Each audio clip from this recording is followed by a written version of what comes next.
All right, welcome back to the channel. I hope everyone is doing well today. Big Zhieli bang thwarts the Juggernaut in the third round with a massive right hook. Joyce did not see that coming. That was a full-scale annihilation, complete domination, both fights.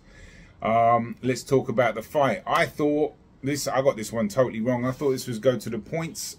I thought Zhang was going to win. I didn't really give much of a chance to Joyce outside of maybe a late stoppage, but I had questions about him getting his offense going. But we were talking about the game plan and what he needs to do really, and he started doing that. Obviously, go left when you're fighting a southpaw to get away from their big left hand, especially if they have one like Zhang. So he was doing that. Very simple stuff, right? But it's just keeping up the game plan, which he wasn't able to do.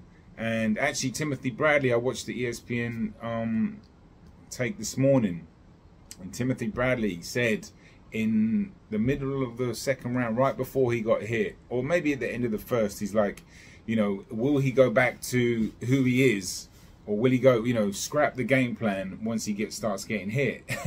That's basically kind of what happened. I mean, second round, he also started doing this weird cross arms, like hybrid, almost, it's not a Philly shell, but he had his arm really low here at times, his lead arm, and his arm crossed over here. He got whacked in the face by a left hand because of it.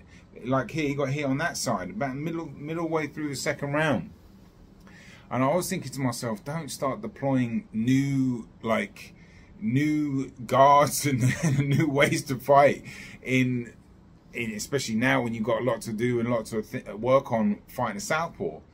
But a big issue that I had was his lead hand, Joyce's. Not to take away anything from Zhang, he was fantastic. We'll talk about him in a minute. But Joyce, when you're fighting a southpaw, your lead hand, the battle that you have with your opponent, you've got to get a height on you know, the jousting situation. Joyce's arm was down here, Zhang's was up here. Zhang was just able to pat it down, keep it at bay.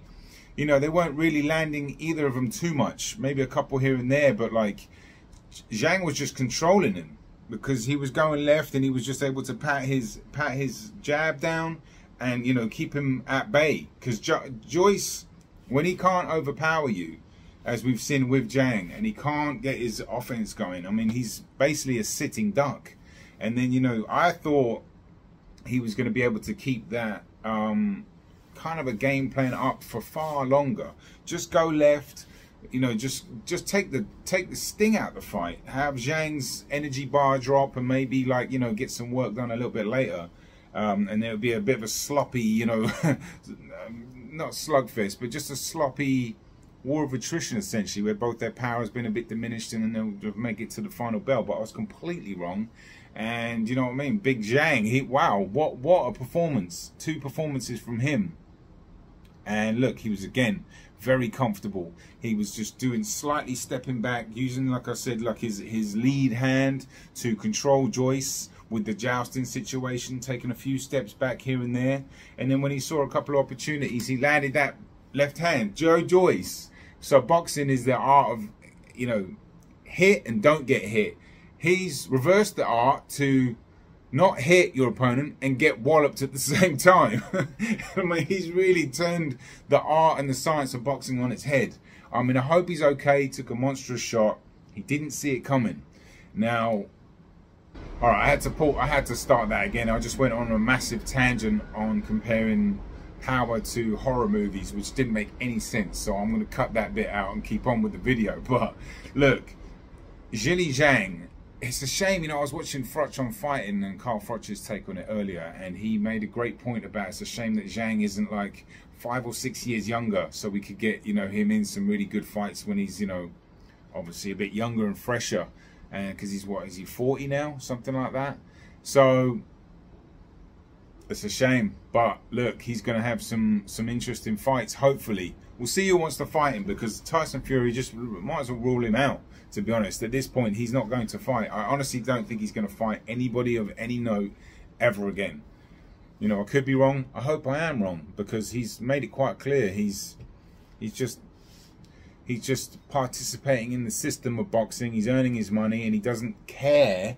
He doesn't care about the fans. He doesn't care about legacy. All he cares about money. That's fine, but then don't say that, you know, all the other stuff he said. But Zhang, we'll see. We'll see. Like, I know the Wilder fight's been spoken about. I would love to see that. That's an intriguing fight. They were talking about maybe doing that in China. That's a possibility. Massive, mega money fight. Zhang's profile is going through the roof.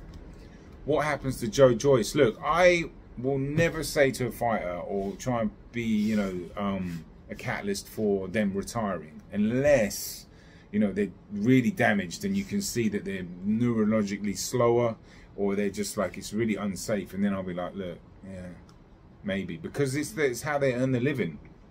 Joe Joyce, look, he's earned some good money. No, I don't know how much they earned for these past 2 fights and previous the Parker fight, whatever. Look, he's probably doing all right for himself, and I'm happy for him, really am. But that's still how he earns his money.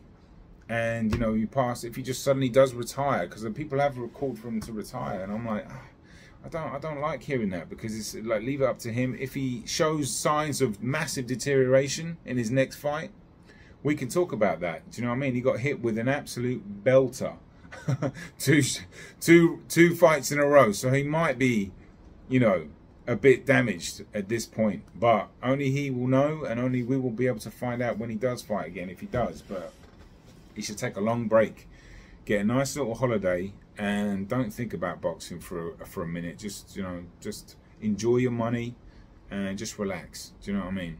And just take some time off, because, you know, a couple of years can go by in this life, and he might have eaten away at his money, and he's like, he could have, if he's healthy enough, got a couple more fights, because we want to see him. He's a great character. He really is. It comes across well, and he makes it. He's always in pretty good fights. I know these were one-sided, but there was an intrigue going into the second fight for sure. And, you know, the highlight reel of the year maybe. Anyway, just a quick one from me. I did think Zhang was just superior. Great boxing ability. He could read Joyce all day long. Joyce wasn't able to deal with the southpaw style. Didn't know how to deal with it outside of just going left, and then he resorted back to himself, standing in the middle, getting hit with left hands, doing, you know, that weird stuff I spoke about with changing guards, and, excuse me, he doesn't honestly have the mental IQ to be able to do anything other than have his own way. And when he's having his own way through his strength and his power, his physicality, and, you know, his chin. Well, let's talk about his chin, because it is, I still think he's got a really good chin, because if you put any heavyweight in that situation, with those 2 shots, that the first shot that really staggered him in the first fight, Zhang got his whole shoulder through, right? Boom, like that, and he's a massive, big punching, massive heavyweight. I said that in the pre-fight. I was like, show me a heavyweight that can take that. Maybe Ergovich. Yeah, I thought about that as well. I know Hatman said that as well. Big up to you. And Andy Ruiz possibly. But that right hook, when you don't see it as well, I'm not going to go on the ramble that I went on, because it made no sense. To me it did, but I didn't articulate myself well enough. But you do wonder, do you know what I mean, who could take that kind of power.